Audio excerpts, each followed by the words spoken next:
Morning students. बच्चों, आज हम हिंदी व्याकरण में पढ़ने जा रहे हैं शब्द विचार। शब्दों से पहले आपने पढ़ा होगा वर्ण विचार। तो आपने वर्ण विचार पढ़े हैं कि जो वर्ण होते हैं वो दो प्रकार के होते हैं, स्वर और व्यंजन। अ से लेकर अह तक के जो वर्ण होते हैं वो स्वर होते हैं और क से लेकर ज्ञ तक के वर्ण व्यंजन होते हैं। आज हम शब्द विचार पढ़ने जा रहे हैं। तो आप सभी को पता है कि शब्द कैसे बनते हैं। बच्चों, शब्द जो होते हैं वो वर्णों से ही बनते हैं। जैसे मैंने कहा कमल, क म ल। आपने देखा है कि तीनों अलग अलग वर्ण हैं, परंतु जब हमने इसको मिला दिया तो ये बन गया कमल। कमल क्या है? एक शब्द बन गया। मैंने लिखा स ड़ क। ये अभी अलग अलग हमारी क्या है? वर्ण है, परंतु जब हमने इसको मिला के लिखा तो बन गया सड़क। तो इस प्रकार आपने देखा कि जो शब्द है वो वर्णों के मेल से ही बनते हैं।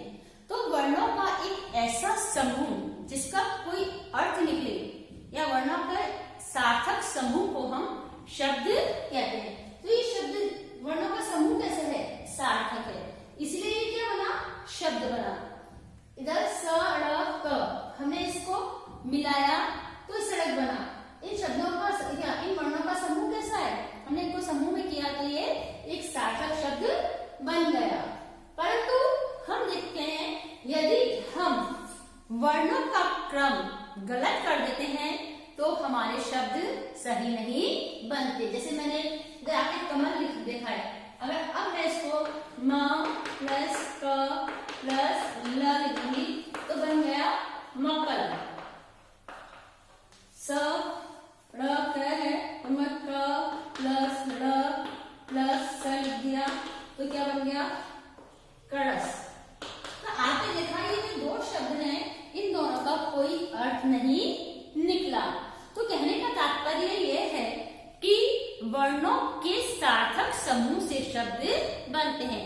वर्णों का जो समूह है उसका क्रम बिल्कुल सही होना चाहिए, तभी वो आपका शब्द बनेगा, अन्यथा इन शब्दों का कोई अर्थ नहीं निकलेगा। और जिन शब्दों का कोई अर्थ नहीं निकलता उन्हें हम शब्द नहीं कहते। तो इस प्रकार शब्द जो होते हैं वो दो प्रकार के होते हैं, सार्थक शब्द और निरर्थक शब्द।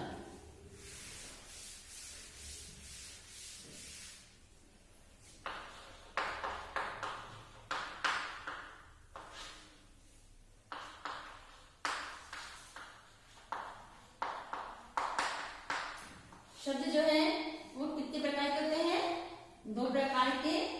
पहला होता है सार्थक शब्द, दूसरा होता है निरर्थक शब्द।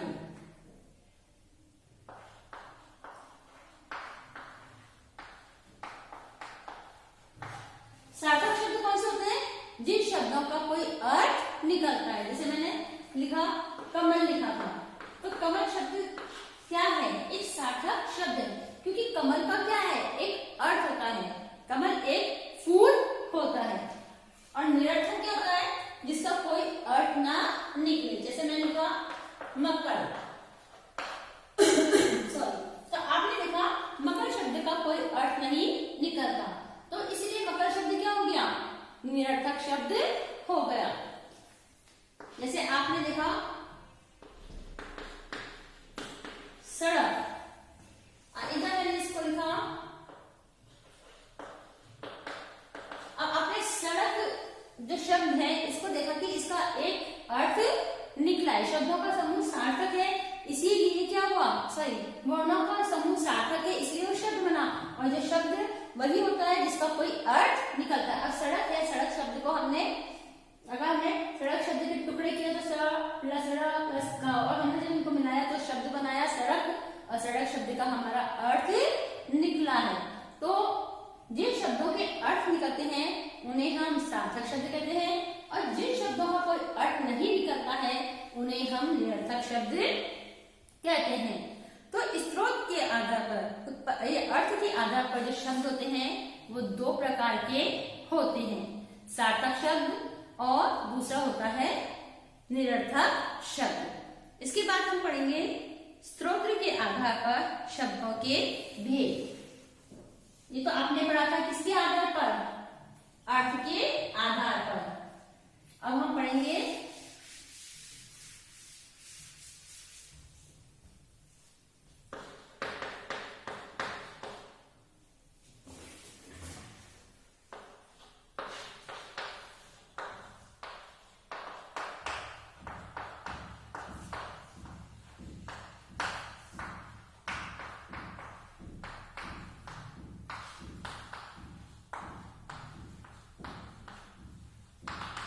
स्रोत के आधार पर शब्दों के भेद। सबसे पहला होता है तत्सम शब्द।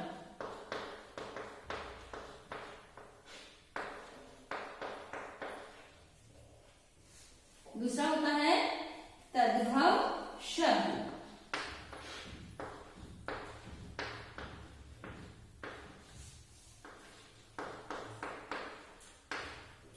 तीसरा होता है भेषज शब्द।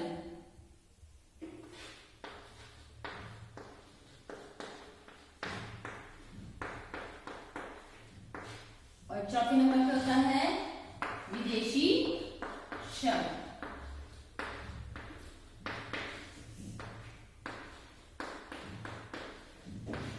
तो हम स्रोत के आधार पर शब्दों के भेद पढ़ रहे हैं। तो स्रोत के आधार पर शब्दों के भेद होते हैं चार प्रकार के, तत्सम, तद्भव, भेषज और विदेशी। तो सबसे पहले बच्चों हम पढ़ेंगे तत्सम शब्दों के बारे में।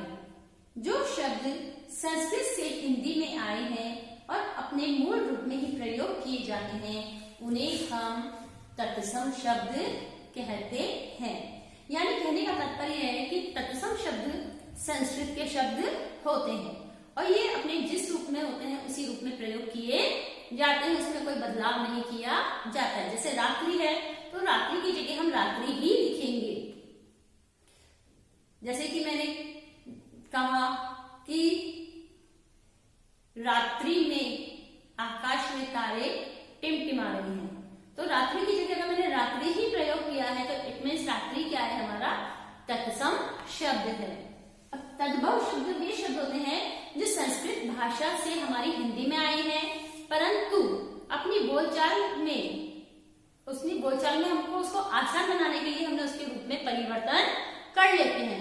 जैसे रात्रि है, रात्रि को हमने रात में परिवर्तित कर लिया, तो रात्रि का जो तद्भव बन गया वो रात बन गया। तो तद्भव शब्द वे शब्द होते हैं जो संस्कृत से हिंदी में आए तो हैं लेकिन अपने मूल रूप में प्रयोग नहीं होते, बल्कि कुछ बदले हुए रूप में प्रयोग होते हैं।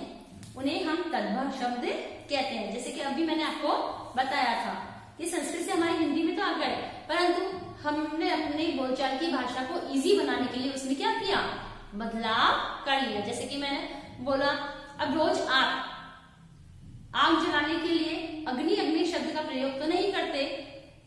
अग्नि शब्द क्या है, कठिन शब्द है, परंतु आप उसको हमको रोज ही प्रयोग करते हैं, रेगुलरली हम शब्दों का प्रयोग करते हैं, तो हमने उनको इजी बनाने के लिए उनमें बदलाव कर लिया। जैसे हमने अग्नि का हमने आग कर दिया, दुग्ध का हमने दूध कर दिया, रात्रि का हमने रात कर दिया। तो ये शब्द हमारी संस्कृत भाषा से तो आए हैं, परंतु हमने इन्हें अपनी भाषा को सुगम बनाने के लिए इसमें परिवर्तन कर लिया है। तो ये शब्द जो है वो तद्भव शब्द बन गए हैं। तो इसकी डेफिनेशन यही है कि जो शब्द संस्कृत से हिंदी में तो आए हैं लेकिन अपने मूल रूप में प्रयोग नहीं होते हैं, बल्कि कुछ बदले हुए रूप में प्रयोग होते हैं, उन्हें हम तद्भव शब्द कहते हैं। जैसे सूरज है सूरज है, सूरज क्या है, तद्भव शब्द है, और सूर्य जो है तत्सम शब्द है। तो आपको तद्भव और तत्सम दोनों शब्द समझ में आ गए होंगे। अब हम पढ़ते हैं देशज शब्द। हिंदी भाषा में ऐसे बहुत से शब्द मिलते हैं जो ना तो संस्कृत से आए हैं और ना ही किसी विदेशी भाषा से। इन शब्दों की उत्पत्ति का पता नहीं चलता। ऐसे शब्द देशज शब्द कहलाते हैं। यानी ऐसे शब्द जो ना तो विदेशी होते हैं और ना ही संस्कृत भाषा के होते हैं। जैसे कि मान लीजिए, आप लीजिए आटा। अब आटा शब्द का ना तो कोई संस्कृत में कोई शब्द है और ना ही कोई विदेशी भाषा का शब्द है। तो इन भाषा की उत्पत्ति जो है स्वतः अपने आप ही हुई है। तो इस प्रकार के जो शब्द होते हैं वो हमारे देशज शब्द कहलाते हैं। जैसे लोटा। अब लोटा जो शब्द है ना तो ये विदेशी भाषा का शब्द है और ना ही ये हमारी संस्कृत भाषा का शब्द है। इन शब्दों की उत्पत्ति किस प्रकार हुई है, कैसे हुई है, इसका आज तक पता नहीं चल पाया है। इसलिए ऐसे शब्द जो ना संस्कृत के होते हैं और ना विदेशी भाषा के होते हैं, जिनकी उत्पत्ति का कुछ पता नहीं चलता, उन्हें हम देशज शब्द कहते हैं।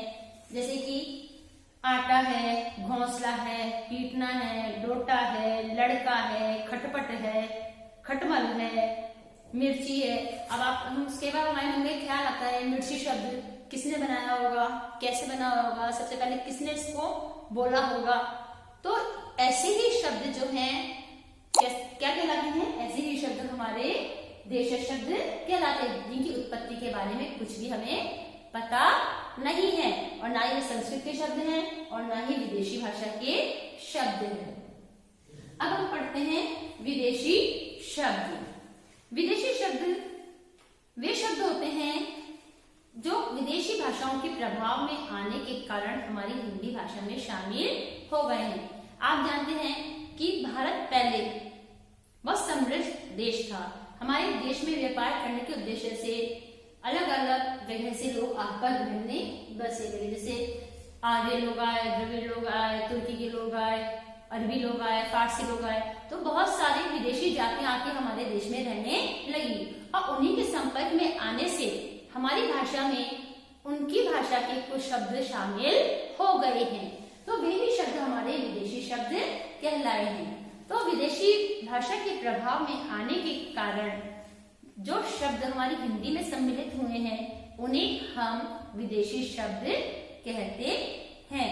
इनमें अधिकतर अरबी, फारसी, तुर्की भाषाओं से आए हुए शब्द शामिल है। कुछ अंग्रेजी और यूरोपीय भाषाओं के शब्द भी शामिल किए जाते हैं। जैसे हम कहते हैं इंस्पेक्टर। इंस्पेक्टर क्या है, अंग्रेजी भाषा का शब्द है। हमने कहा स्कूल। स्कूल भी हमारा अंग्रेजी भाषा का शब्द है ना। हमने कहा डॉक्टर।